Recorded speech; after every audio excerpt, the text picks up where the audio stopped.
What about the Quran? Here we get into the really gritty stuff, because now we get to the Quran. What are we going to do with this Quran?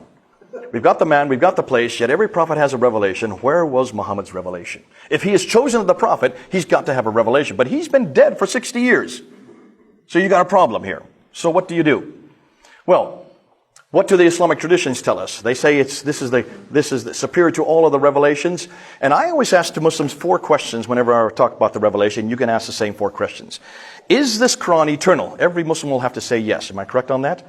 Is this Quran sent down? Was it sent down to a man named Muhammad between 610 and 632, that 22-year period? They all have to say yes. I don't know of any Muslim, whether they're radical, nominal, or liberal, possibly not the liberals, that would not say yes to that.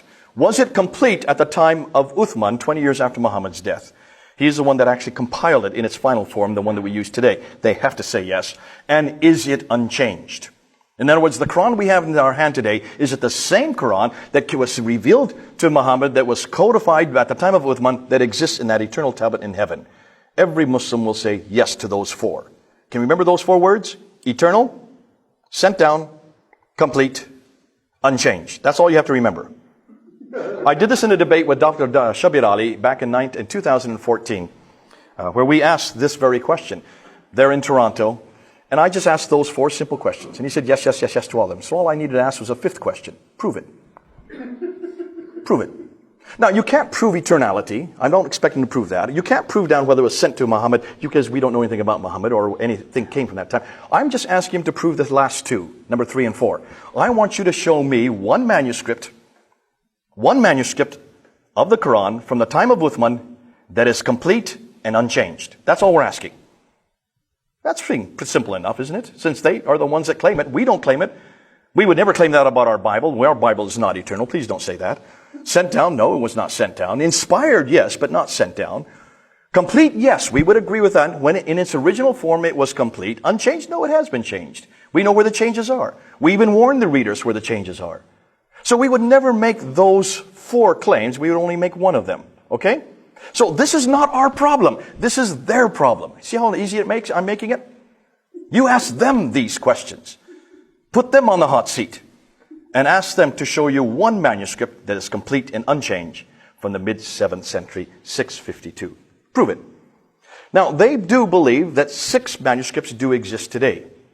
They would say the 6 major ones, and this is Al-Bukhari. This is where it goes into that whole reference about how it was put together. It's in volume 6, Hadith number 509 and Hadith number 510. And it says very clearly that Uthman gave Zayd ibn Thabit along with Al-Zubair and Al-Harith, the 4 of them, were to rewrite the Quran in 650 at the time of Uthman. And then once they had rewritten the Quran, they were to send it out to every province. Now, how many provinces were there at that time? There were 9 provinces. Basra, Baghdad, Damascus, Jerusalem, Cairo, Alexandria, Aden, Nishapur, and Herat. Those are the 9 provinces that existed at the time of the time of Uthman. So they sent 9 copies to 9 cities in the mid-7th century. And then what does it say? And all the other fragmentary copies, they were burnt. They burned everything else. Why do you burn manuscripts? Because they disagreed. That's hard enough anyways. But nonetheless, we're not going to stick with that. Let's continue and let's ask about these 9 copies. The ones sent to Basra, Baghdad, Damascus, Jerusalem, Cairo, Alexandria, Aden, Herat, and Nishapur. We're talking only about 1400 years ago. Listen, if you want to see how much we have for our New Testament account, just come down to the British Library and I'll show you the entire 27 books of the New Testament called the Sinaiticus that has been around since the 4th century. That's 300 years before what we're talking now. Right next to it is the Alexandrinus. That's from the 5th century. That's 200 years from what we're talking now. If we can come up with 265 either partial or complete manuscripts of our New Testament but before the 6th century, certainly the Muslims can come up with one. One. That's all we're asking. We just want one of the 9. And see, they claim that they do exist. The 9 that they claim exist are these ones here. The Topkapi, which is in the Topkapi Museum there in Istanbul, in Turkey. The Samarkand, which is in Tashkent in Uzbekistan. The Ma'il, which is in the British Library there in London. So we know that one quite well. The Hosseini manuscript, which is in Cairo, there in Egypt. The Petropolitanus, which is in the Bibliothèque Nationale in Paris, there in France. And then the most exciting, the Sana manuscript, which is just discovered in 1975 in Sana, there in Yemen. Those are the 6 major manuscripts. The problem is, except for the Petropolitanus and the Ma'il manuscript, we have not had access to any of these manuscripts. We can't touch them. We can't do any forensic testing on them. We would love to have done so. For 30 years, we've been asking to try to get close to these manuscripts, and we could not. But that changed in 2002. 2 Turkish scholars, Dr. Ekmel'in İnsalıoğlu and Dr. Telah Atakuluç, finally were given access for 5 years. And from 2002 to 2007, they were able to look at these 6 manuscripts and come up to their conclusions. Now, their conclusions are written right here. We have their entire book. It's 1,000 pages long. This is just the introduction. It's all in English, so you can all read it. All you need to do is read this 83 pages and weep. Because this destroys everything we have heard about the Quran. Now remember, these are the 2 leading authorities in the Muslim world on the Islamic Quranic manuscript. They own the top copy. They are the ones that have the best work. They're the only ones that have had access to all 6 manuscripts for 5 years. And this is their conclusion. Let's go through what they're saying. And they're Muslims themselves. They're Muslims themselves. They're from Turkey. What kind of Muslims? I don't know. I'm not going to say they're radical or nominal or liberal, but they are scholars of the first degree. And that's why Muslims have to take them seriously, because they're their own kind. Now, Dr. Ekmel'in İnsalıoğlu says we have no Uthmanic Musaf. There is no Musaf. Musaf means manuscript. There is no codex from the time of Uthman. Not at all. Nor do we have any copies of these Musafs. These Musafs date from a later Umayyad period. The Umayyad period goes from 661 up until 749. The later Umayyad period means they're all 8th century manuscripts. Every one of them, except for one. Dr. Telah Atakuluç is the greater scholar of the 2. He says there have been no seriously scholarly work has been done on them until they did their work. These Musafs date from the early to mid-8th century. They are not Uthmanic, nor are they copies sent by them. He looked at the top copy, and he dated the top copy, which is the best, the most complete of all the manuscripts that exist today. He dated it to the mid-8th century. That's 100 years after Uthman. That it only contains, though it includes 99% of the Quran, so much of it is damaged, only 78% of it can be read. And of the 78% that can be read, there are 2,270 manuscript variants. Manuscript variants. That means words or phrases that are different in that manuscript than the Quran we have today. Now, why haven't we been told this? Why has it taken 1,400 years for them to tell us this? The Samarkand manuscript is from the early 8th century. It's earlier than the top copy, they say, but it only goes up to Surah 43. There's 114 surahs. More than that, they said it is full of grammatical errors. It has scribal, copyist errors. It uses poor Arabic. In fact, they said it's an embarrassment because it's such a hopeless text. Obviously, whoever wrote it did not know Arabic very well. The Ma'il, which is in the British Library, we've already known about it. It only goes up to Surah 43. It is from the early 8th century. And it has many variants. We've always known this about that, and that's why we knew what they were going to find. The Hosseini manuscript is much, much too late. It's what they call a monumental text. It is dated by Telah Atakuluç to the mid-8th century. Dr. Franz Dorosh dates it to the 9th century because of the size of the text. It has variants. The Petropolitanus manuscript, which Dr. Franz Dorosh owns and controls there in Paris, it is an early 8th century manuscript, but it is only 26% of the Quran. It is not complete. And in that 26%, it has 93 variants from the Quran that we have today. The Sana manuscript is the most exciting. This was discovered in 1975. In 1981, 3 German scholars, Gerd Pwin, von Bothmer, and Oleg, were flown down to then look at it because they were the only ones that could read it. Because it has no diacritical marks and has no vowelizations, no dots above and below the line. And as they then took pictures of it, they realized that they're holding a very archaic text. Because they noticed that on this side over here, they had a script that dated to 705. There's Surah 19, and that yellow mark, it jumps to Surah 22. What happened to Surah 20 and 21? Well, Surah 20 begins over on this side of the page in a completely different script. There's about 60 to 70 years between these 2 pages. Which means you see an evolution in the manuscript, this manuscript right here.